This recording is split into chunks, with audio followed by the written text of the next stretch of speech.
Bonjour, aujourd'hui nous allons voir deux fonctionnalités d'EasyMorph relatives à l'utilisation des emails.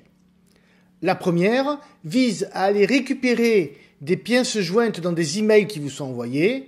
La seconde vise à envoyer automatiquement des emails en cas d'alerte. Commençons par aller récupérer des pièces jointes dans des mails. Vous allez voir, c'est extrêmement simple, cela va ne nécessiter qu'une seule transformation. Posons le problème à résoudre.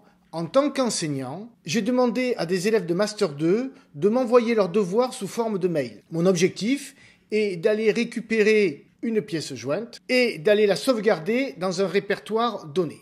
Je crée un nouveau projet EasyMorph et puis maintenant je vais ajouter une transformation, une action. Action, et le mieux c'est de taper mail et là il m'en propose deux, moi je sais que c'est celle-ci, retrouver des emails, voilà. Et puis là, je vais besoin de me connecter à ma boîte mail. Donc pour ça, j'ai créé un connecteur. Alors moi, j'ai mon propre connecteur. Je peux en ajouter un en disant que voilà, soit je configure de A à Z, soit il y en a déjà qui sont pré-remplis comme pour Gmail, Microsoft Exchange ou Outlook. Donc ensuite, je vais remplir les éléments. Je veux qu'il aille dans ma boîte réception. Je ne veux pas préfiltrer par envoyeur, mais moi par sujet. Et j'ai demandé à mes étudiants de saisir ce sujet-là dans les mails. Après, je précise un certain nombre de choses. Par exemple, ici, que je les veux dans les 500 premiers messages, parce qu'il y en a qui l'ont envoyé depuis déjà quelques temps. Après, qu'est-ce que je vais faire de mes pièces jointes? Je vais dire que je veux les sauvegarder dans un répertoire aux données. Alors, je peux soit créer mon nouveau dossier, soit ici, moi je l'ai déjà créé et il est vide pour l'instant. Voilà. Et je dis, pour chaque message, je veux qu'il sauvegarde toutes les pièces jointes dans un seul dossier. Et après, quand le message a été récupéré, il ne fait rien. Il pourrait le marquer comme lu ou le supprimer. Certainement pas. Et donc maintenant, il me reste à faire clic droit, Run Action pour opérer les transformations. Je me retrouve avec une liste de tous les mails concernés. Si je vais sur mon bureau et que je recherche le répertoire concerné, je vois que j'ai donc ici toutes les pièces jointes qui ont été détachées. Regardons maintenant une autre transformation relative aux mails. Imaginons que je fasse un contrôle périodique des produits à marge brute négative, les produits dont le profit est négatif. Et on va considérer que c'est pas normal et on veut, chaque fois que cela apparaît, envoyer un mail au chef de produit. Alors pour ça, je pourrais vérifier ceci et éventuellement faire Send to File Excel et envoyer le fichier Excel par ma messagerie de manière manuelle au chef de produit. C'est pas ce qu'il y a de plus efficient, même si c'est efficace, je le conçois. Nous, on va voir comment on peut automatiser ça avec EasyMorph. Alors pour ça, on va faire Derive Table pour créer une nouvelle branche.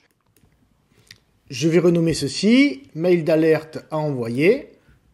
Et maintenant, je vais ajouter une action. Donc mail, et là il y en a deux, c'est celle-ci, send email.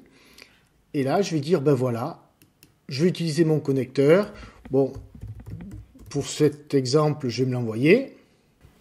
Voilà. Je vais ajouter un sujet. Voilà, mail pour action, produit à profit négatif. Et là, je vais mettre un message. Alors, je peux mettre un message en texte normal. J'aurais pu exporter le fichier Excel et l'attacher. Nous, ici, on va plutôt faire quelque chose en prenant le format HTML et insérer la liste au format HTML. Alors, on va quand même mettre un petit message avant. Voici le message que je veux mettre. Et puis, je peux mettre éventuellement un pied de page. Voici le pied de page. Et si je fais Apply et puis ici Run Action, si je vais dans ma messagerie, je vois ici le mail avec la liste et le pied de page. Comme c'est du HTML, je peux éventuellement insérer un certain nombre de tags que je trouve sur Internet très facilement par mon moteur de recherche et qui me permettent de faire une présentation un petit peu plus jolie. Voici la version avec des tags. Si je fais Apply, clic droit, Run Action, voilà, le mail est parti. Et voici, donc je vois que j'ai des sous de page, je peux mettre du gras, je pourrais mettre des couleurs, etc. On peut bien entendu faire tourner cette requête de manière automatique via le scheduler qui s'appelle EasyMorph Launcher.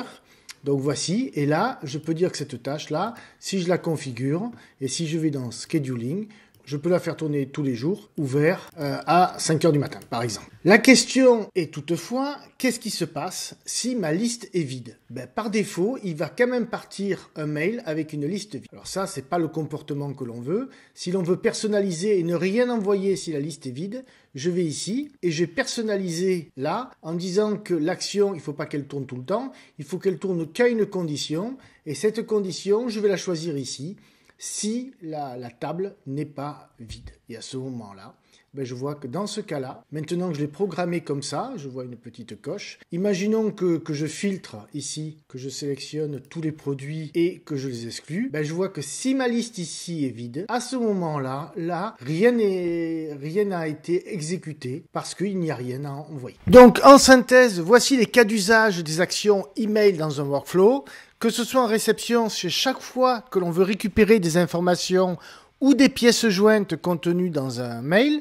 Alors, ce soit récupérer les factures envoyées par les fournisseurs sur la boîte mail dédiée, récupérer des fichiers comptables de reporting qui sont envoyés chaque mois.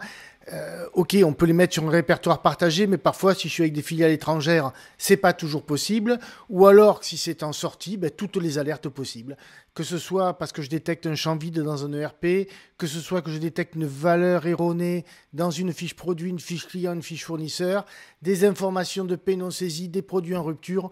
Là, je laisse à votre imagination tous les cas possibles d'usage.